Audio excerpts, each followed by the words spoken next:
What the fuck is up? Higher point of view here. It is your West Coast Packer backer. Here to discuss. Hey, we on the defense now, y'all. Yeah, man. Again, we closing it out.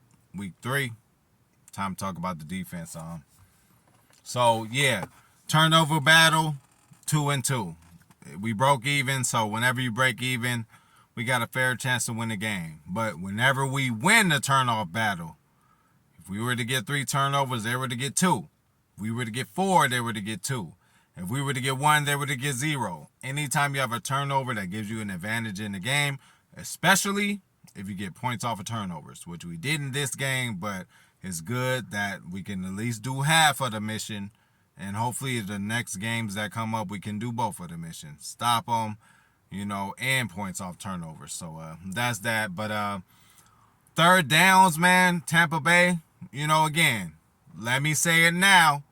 We were against substitute teachers. We were against, there wasn't a Chris Godwin or Mike Evans out there. That's cool. But again, you got motherfucking Tom Brady. I don't give a fuck. He's a Hall of Famer. He done seen it all. Cole Beasley ain't no slouch. Gage got it. He did his thing, 80-something yards, touchdown, and all that. So, these are NFL players. So, let's not downgrade, or downplay this to a certain extent because their starters weren't in there. Hey, there was a lot of spots our starters weren't in there.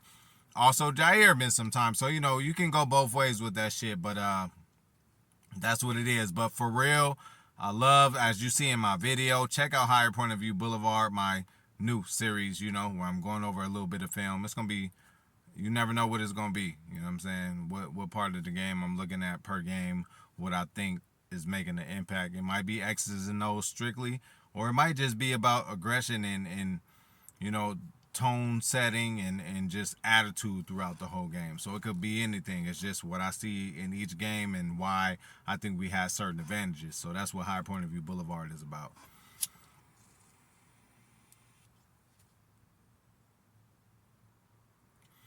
But yeah, man, I just like our aggressiveness at every fucking level. Defensive line, Kenny Clark getting up in there, motherfucking making sacks to where he's tackling motherfuckers with just grabbing they horse collar. You know what I'm saying? Hey, that takes determination, strength, and just hey, them same plays, Kenny Clark could have been rammed in the ground or just missed Brady by a little bit.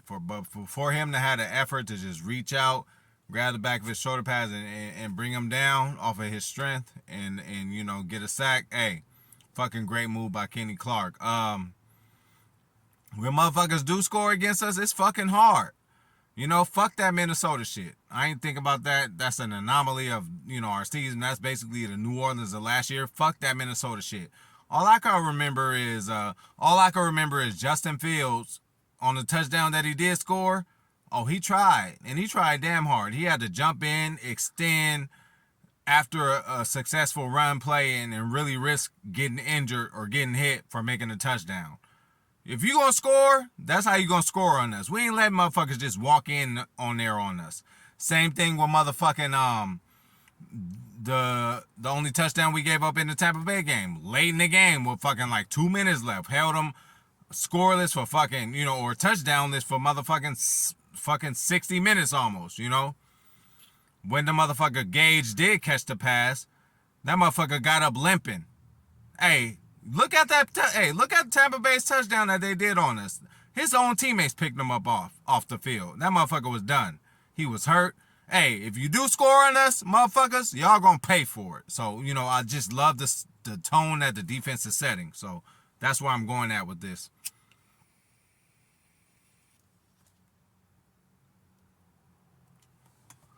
If y'all can't tell, I'm motherfucking faded as hell. You know what I'm saying? We already did part 1 of this shit. This is the doubleheader series. We already did part 1. I was already smoking in, so now I'm really fried. You know what I'm saying? So it is what it is. But Quay, good shit, bro.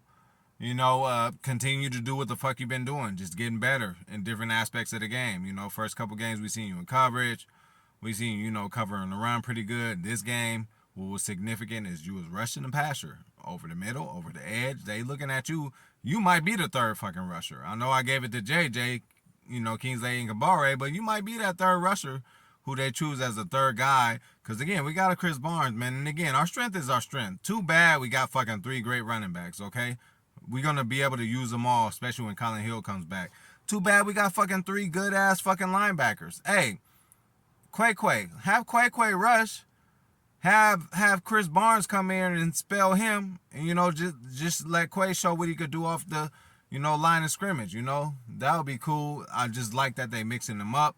And they trusting him to do a lot of shit early in his career. So, again, this guy is going to be a problem. You need to know more about Quay Walker, 007, the special agent, the spy.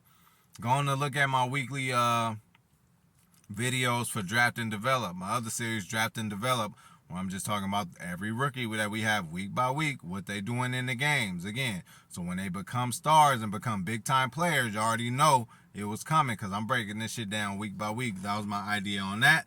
I'm going to keep doing that shit. So back to this week, week 3. We closing it out. Again, we're going to focus on the next opponent tomorrow. Scout report. We're going to talk about whatever we need to talk about them, but we're going to close out this victory week for us. It was very impressive. We beat Tampa Bay. We never win in Tampa Bay. We beat the GOAT, Tom Brady. You know what I'm saying? Again, he might be the GOAT, but I just think it's more than just accomplishments because a lot of that had to do with Belichick. And, goddamn, give us Belichick for them years. We might have been Super Bowl champions all them years. We just didn't have the defense and the defensive play calling. We didn't have either one. And speaking of defense and defensive play calling, we'll get to that later. But Jair got hurt early.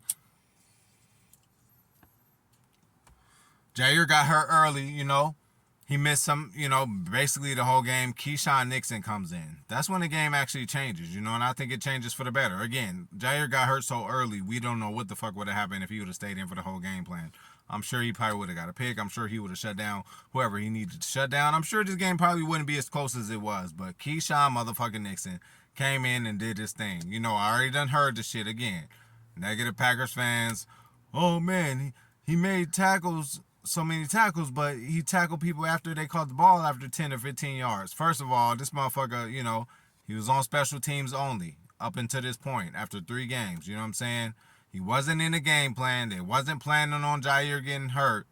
And they wasn't planning on having Keyshawn Nixon in the game. So for him to come in and do what he did on a physicality level is very exceptional, and I cannot wait till he does that some more. I think he earned his spot to at least be in the rotation. Shamar John Charles, where you at, bro?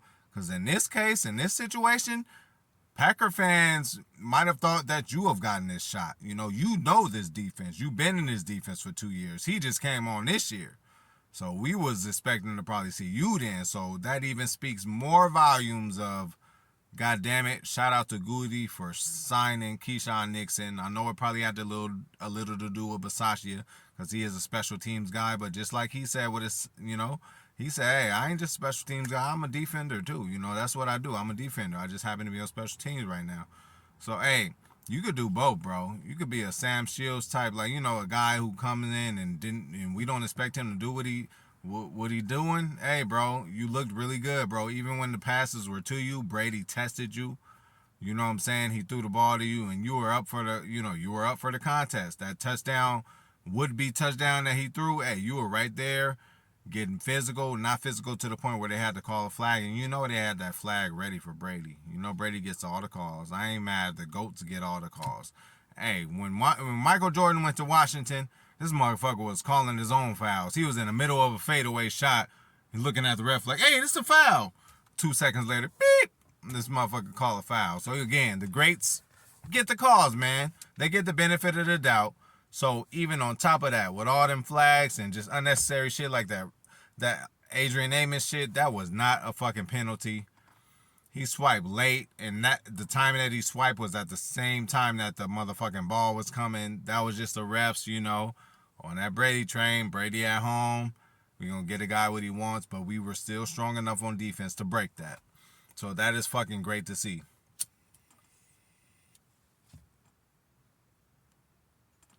With Jair being out and Nixon coming in, they changed it up a little bit. Rasul went back to the outside where he was all year last year, where he made all them interceptions, all them plays. manipulating quarterbacks and all that shit from the outside. They put Rasul back on the outside, and they put Nixon in the slot. You know, I always been asking y'all how the fuck y'all feel about Rasul being in the slot. I didn't know because I don't know any knowledge of it. All I know is last year he came in on the outside and dominated with his physicality. The slot's a whole different monster. The slot normally you're dealing with smaller, more shifty wide receivers. So I think a slot corner or a nickel corner would most likely be a guy that's fast, like a motherfucking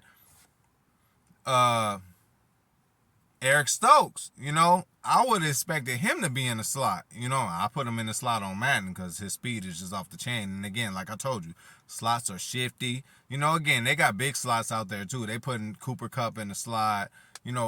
Justin Jefferson in the slot, but the slot started, as a Wes Welker, Tyreek Hill, even a Julian Edelman, 5'9", 5'10", smaller, athletic guy, but just don't have the size, but he can do some damage in between the lines because he has more routes. Slot has the more routes in the route tree because they have more space to deal with.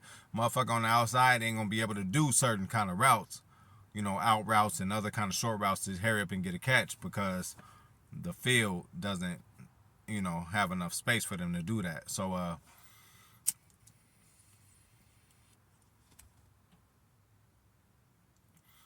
that's what I think, and eventually I really hope that they start working Eric Stokes into the slot because, listen, he has the speed to really cover any guy in the slot.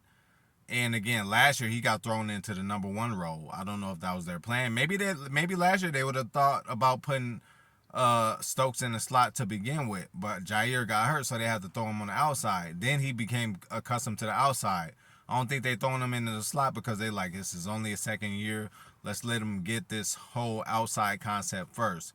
He ended up being on the outside because of injury, so let's teach him the rest of this shit so he could be comfortable with it. We might teach him the slot shit in the next year because I don't think you should limit Eric Stokes to just being on the outside. He should be in the slot. He seems like an ideal slot corner. Got a little height and weight, 6'1", 210, something like that.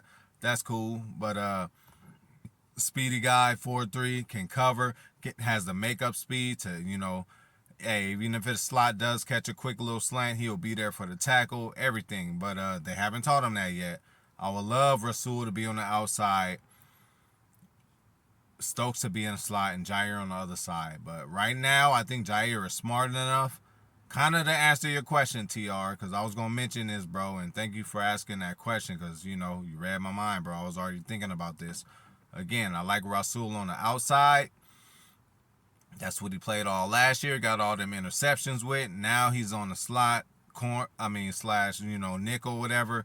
He's on more shiftier guys, and he don't have his, again, the sideline is used as another defender when it comes to outside routes and even, wide receivers or anytime. Sometimes the sideline is another defender to a tackler. A guy could be on the other side, sideline could be on the other side.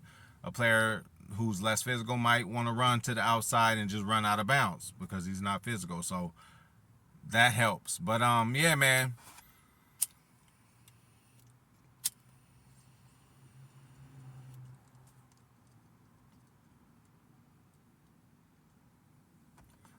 But again, they only scored one touchdown, and it took them motherfucking almost 60 minutes. The previous game before, we only gave up one touchdown. Like I said, fuck that Minnesota shit. This defense is doing good, and I like that we're trending up. And JJ, already talked about you. Y'all look at my Draft and Develop series, but I hope you continue to develop and to become a third guy who could rush from the left or right, give Rashawn a break, give Preston a break, or let Rashawn rush over the middle while you're on the outside. It's so much we can do if you continue to develop. Like I said, I like your hand work, hand placement, your motor, and everything. Again, you got to get more physical. You can't move these guys around. A lot of these guys are big, veteran, left and right tackles, bro. You are undersized when it comes to them. So they handle you. They are handling you on physicality right now. But once you, add a little weight, just get a little used to the physicality and know how to get in and out of the shit. Because, again, sometimes little brothers win fights too. Look, again, my big brother was the biggest gangster in Inglewood. I ain't gonna lie. But, he would always beat me up. A lot of my family members would be like, man, how you let him beat you up? You a little bigger than him. You more bigger. it don't matter. Big brother strength is big brother strength. But you know, I'm rambling now. That's a whole nother subject. But I'm just saying, you know. Anyway, the last drive, bro. The last motherfucking drive, y'all. Horrible. Horror fucking bowl. They were in position to tie that shit up. And I don't give a fuck if we were on offense or on defense. If it's this game would have went overtime, we wouldn't have felt confident in both. Number one, the defense was tired as shit. I told y'all how Quay Walker was huffing and puffing. He 20-some years old, rookie in the game. He should be in tip-top shape as far as wind and all that. He huffing and puffing. So if he that tired, everybody else that tired. Brady dink and dunked down the motherfucking field, bro. Like Stokes was 10 to 15 yards away from that receiver. One side they played close just to try to trick him, but then you had Stokes just backing up 15 yards. What you think they gonna do? He gonna run a 5-yard route. He's gonna catch it, get 10 or 15, stop the clock, either spike it or call a timeout, and they just gonna keep getting closer. And it's 3 minutes, so it's a lot of time. Again, God damn it, Joe Barry. You are Joe Barry. You are not Mike Pettin. You are not Dom Capers. Please be a little more aggressive when it comes to the final drive, when the motherfucker trying to tie or score the game or even go for the win. This Tampa Bay offense probably coulda, shoulda won, to be real, you know, or at least had a chance to go to overtime. You know what I'm saying? But they ruined that with getting that penalty, which is good, you know. And then again, y'all gonna have to account for our goal line defense. You know, this is the thing. Sometimes when a team will do a drive and get to the goal line, other teams will give up already. Like, goddamn, they at the goal line. They drove this whole time. They about to score anyway. Let's just go in and pack it in. We're not doing that. You're gonna have to go every fucking down, 1 through 3, and then possibly a 4th and short to go against us. But we ain't budging, bro. We got Big TJ down there. We got motherfucking Quay down there. Hey, we got Kenny Clark down there. Hey, Jerron Reed down there on that goal line. Hey, our goal line ain't no joke. Hey, first time Justin Fields wanted to run in there, we still made it hard on him. He got in. Well, what happened the second time? Stopped. Quay got him.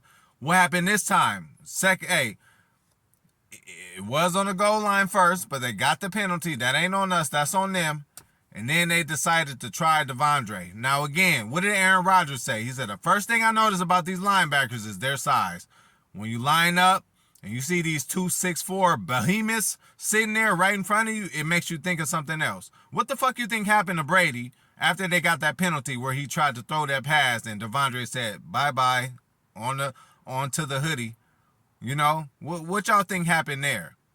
You know, that was that size, that length, especially in the condensed part of the field. It's harder to score when everybody can score from 20, 30 yards out. You just got to get a good play, you know, good catch by a receiver, make the right cut, and he could take it to the house. But when you're in this condensed area of the field, 5, 10, 15-yard line where everything is short, the speed of our linebackers is going to take over, and the length of our linebackers is going to take over. And that's another reason why our goal line defense is nothing to motherfucking play with. So a motherfucker could drive all the way down the field, y'all. I don't give a fuck what it is. They could drive to the 5-yard line, 3-yard line, 2-yard line.